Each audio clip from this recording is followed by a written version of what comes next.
In terms of majors that we didn't offer before that prospective students and parents ask about is exercise science. There's a large amount of student interest in this major as we consider the number of diseases and conditions that are either caused by a lack of activity or that can be worsened by a lack of activity. I think having individuals who are specialized in that area and with that degree is going to be beneficial to the community in and around De Pere, Wisconsin, and the world.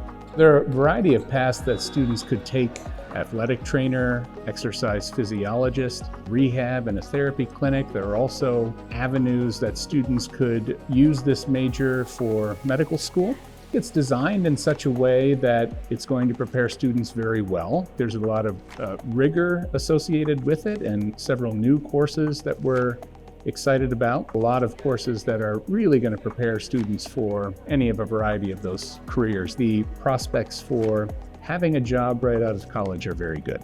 One of the things I ask parents and prospective students often is, what do you expect in your healthcare provider, right? We want these individuals to be the brightest minds, but that really is just sort of a small sliver of the pie as we think about other things that we want, like responsible service and leadership and compassion and ethical behavior. And I think a lot of these things in the context of St. Norbert College as a Catholic Norbertine liberal arts institution is one of those things that students walk away here with, not necessarily knowing that they're going to be getting it when they come into their selected major.